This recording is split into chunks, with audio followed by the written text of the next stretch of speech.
Ini bagi rekan-rekan yang menggeluti di dunia akademi ya.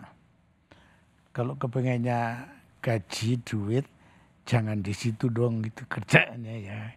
Kita harus berani hidup yang ya sederhana, melarat juga kagak ya. Tetapi jangan terus mau sok keren-kerenan gitu.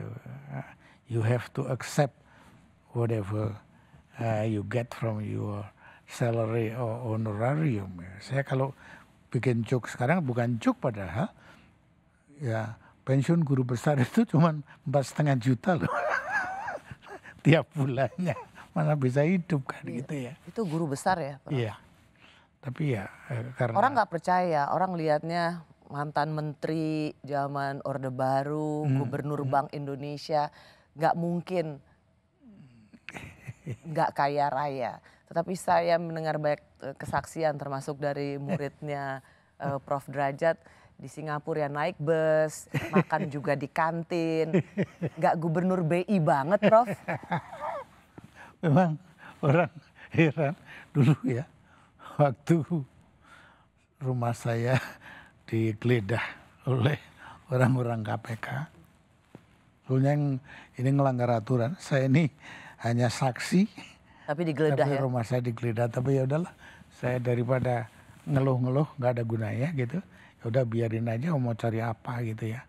Tetapi wartawan yang ngikutin saya karena biar saya berhari-hari dipanggil di kantor KPK, tapi hari itu dibilangin saya pulang ke rumah karena orang-orang KPK mau datang. Rumah saya didatengin 16 penyidik.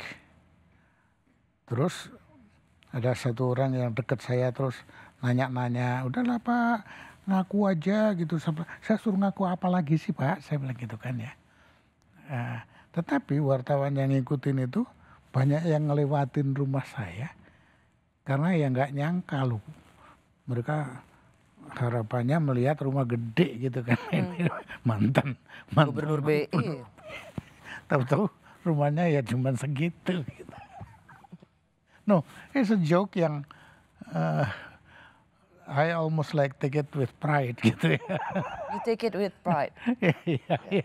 Meskipun kalau sekarang Pak Derajat kita bercerita bisa sambil tertawa melihat itu sebagai dari surutnya. Tapi saya tahu persis pasti pada waktu Pak Derajat mengalami itu pasti down sekali. Tentu saja sangat. Dedikasi yang selama ini diganjar dengan kejaksaan dan kemudian oleh KPK. Padahal waktu itu hanya sebagai saksi. Seberapa buruk mimpi itu pernah ada, Pak? Memang gini Bu Rusi, yang saya tuh merasanya adalah saya betul-betul tidak pernah merasa bersalah. Saya merasa mempraktekkan ilmu yang saya tahu dan saya mengatakan I'm not doing anything wrong. Kok harus menderita kayak gini? Jadi in the end ya saya bilang my faith yang memperkuat saya. Seandainya saya tidak punya faith ya mungkin saya udah bunuh diri gitu loh.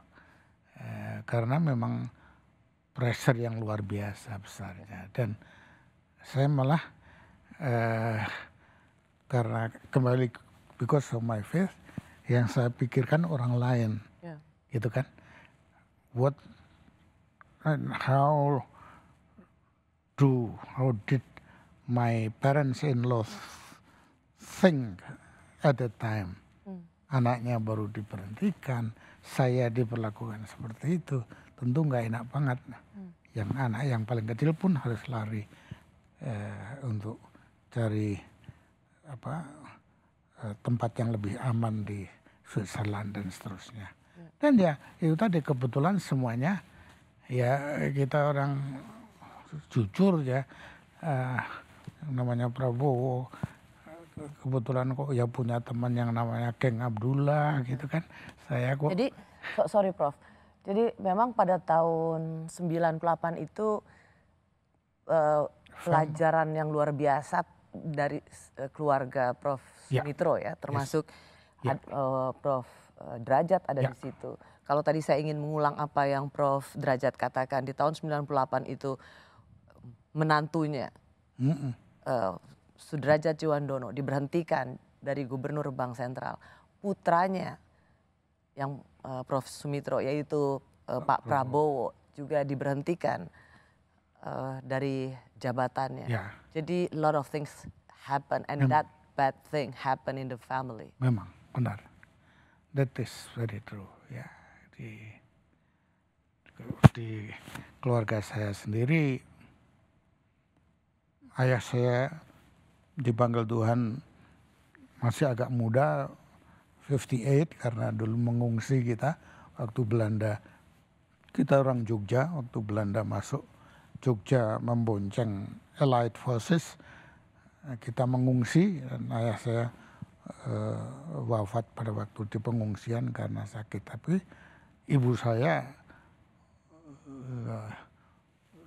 masih hidup sampai usia 95 gitu. Jadi masih menyaksikan itu. Masih dan Prof Sumitro juga masih ada pada waktu itu. Ya. Jadi orang tua dari Ibu Bianti dan Pak Prabowo masih melihat itu, bagaimana menantu dan putranya harus bisa dibilang karirnya berakhir tidak dengan baik.